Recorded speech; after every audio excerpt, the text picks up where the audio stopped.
सिंध की तारीख पर तहकीक के सिलसिले में मेरे को सिंधी आप बहन भाइयों से मुखातिब हूँ। आप सबको मेरी तरफ से सलाम।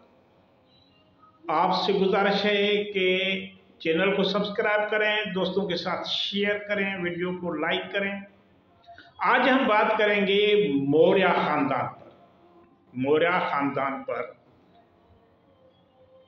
मौर्य हुकूमत, मौर्य सल्तनत बहुत बड़ी सल्तनत थी दुनिया में, हिंद सिंध में, उस पर बात करेंगे। उस मौर्य खानदान और उनकी हुक्मरानी का सिंध की तारीख, सकाफत पर क्या असरात हुए। मौर्य सल्तनत का उरूज बड़े सगीर की सियासी, मजहबी और सकाफती तारीख में एक अहम मोड़ था।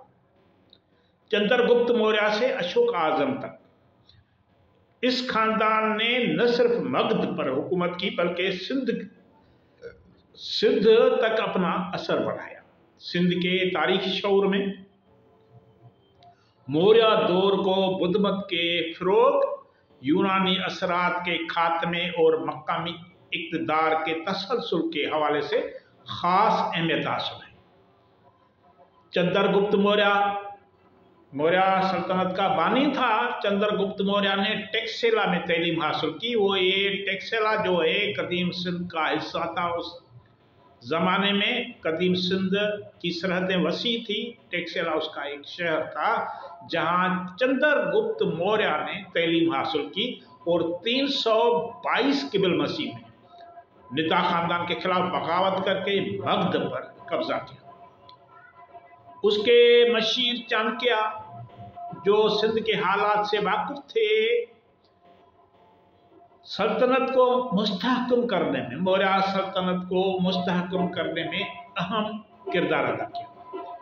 उसकी सल्तनत मगध में हेरात तक फैली हुई थी और पाटलिपुत्रा, मौजूदा जो पटना है भारत का, उसका दारुल हुकूमत था।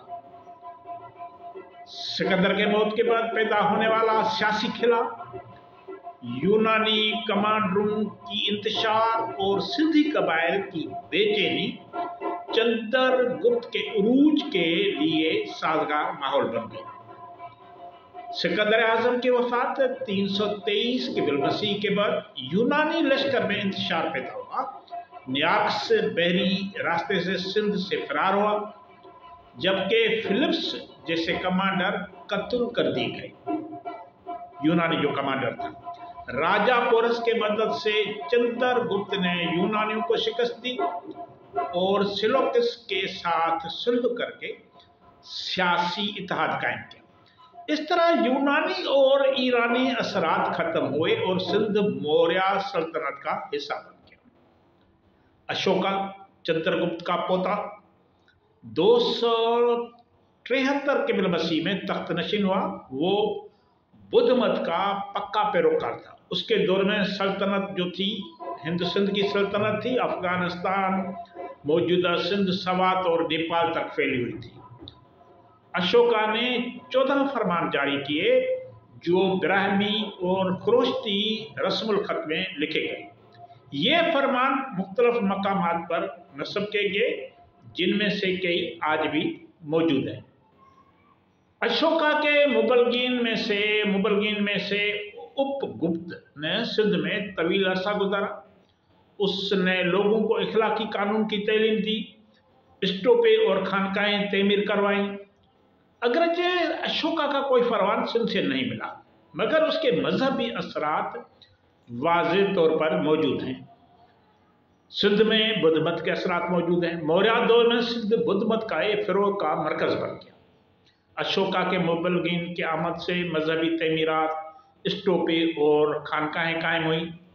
एम.एच. पंवर, सिंध का तारीखदान है, एम.एच. पंवर के मुताबिक मौर्य दौर में सिंध का मकामी इक़्तिदार सिंधियों के हाथ में रहा, जबकि गवर्नर वक्तन फवक्तन मुकर्रर होते रहे।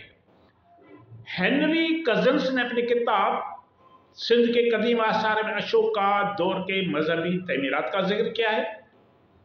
सिंध में मोरो शहर, मौर्य ज़ात और चंद मौर्य का जो मेला लगता है, उस दौर की सकाफती यादगार है।